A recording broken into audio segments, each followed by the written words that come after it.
இந்த ஆடிக்கு நம்ம சென்னை சில்க்ஸ்ல up to 50% off combo offer, uniform sari collections எல்லாம் சேர்ந்து சேவிங்ஸும் பிளாஸ்ட், கலெக்ஷன்ஸும் பிளாஸ்ட்.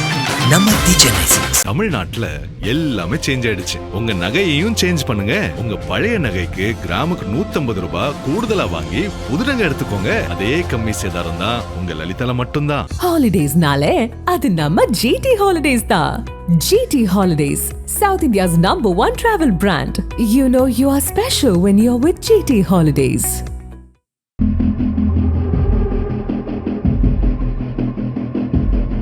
வேலூர் மாவட்டம் காட்பாடி வனச்சரகத்திற்குட்பட்ட கேவி குப்பம் அரும்பாக்கம் பகுதியில் சட்டவிரோதமாக யானை தந்தத்தை கடத்தி விற்பனை செய்ய முயற்சிப்பதாக வனத்துறைக்கு ரகசிய தகவல் கிடைத்தது. இதன் அடிப்படையில் காட்பாடி வனச்சரக அதிகாரிகள் மேற்கொண்ட அதிரடி சோதனையில் 53 வயதான ஜெயக்குமார் என்பவருக்கு சொந்தமான மாந்தோப்பில் 2 யானை தந்தங்கள் பதுக்கி வைக்கப்பட்டிருப்பது கண்டுபிடிக்கப்பட்டது. இதனைத் தொடர்ந்து விற்பனைக்காக வைக்கப்பட்டிருந்த 2 யானை தந்தங்கள் மற்றும் கடத்தலுக்கு பயன்படுத்திய 2 இருசக்கர வாகனங்களை வனத்துறையினர் பறிமுதல் செய்தனர். யானை தந்த கடத்தல் மற்றும் விற்பனை முயற்சியில் ஈடுபட்டதாக கேவி குப்பம் அரும்பாக்கம் பகுதியைச் சேர்ந்த ஜெயக்குமார் மற்றும் அதே பகுதியில் உள்ள தேவிகாபுரத்தைச் சேர்ந்த ஸ்ரீனிவாசன் ஆகிய இருவரை கைது செய்து விசாரணை செய்து வருகின்றனர். முதற்கட்ட விசாரணையில் இருவரும் ஆந்திர பிரதேசத்திலிருந்து யானை தந்தங்களை சட்டவிரோதமாக கடத்தி வந்து விற்பனைக்காக மாந்தோப்பில் பதுக்கி வைத்திருந்தது தெரிய வந்துள்ளது. தந்தங்களின் எடை மற்றும் மதிப்பு குறித்த விவரங்கள் வெளியிடப்படவில்லை. வனத்துறையினர் மேலும் விசாரணையை தீவிரப்படுத்தியுள்ளனர். இந்த கடத்தல் வலையில் வேறு யாருக்கேனும் தொடர்புள்ளதா என்பது குறித்து ஆராய்ந்து வருகின்றனர். வன விலங்குகள் பாதுகாப்பு சட்டத்தின் கீழ் வழக்கு பதிவு செய்யப்பட்டு மேலும் நடவடிக்கை எடுக்கப்பட்டு வருகிறது.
அனல் பறக்கும் செய்திகளை அப்டேட் செய்து கொள்ள நக்கீரன் களத்தை இப்பவே சப்ஸ்கிரைப் பண்ணுங்க.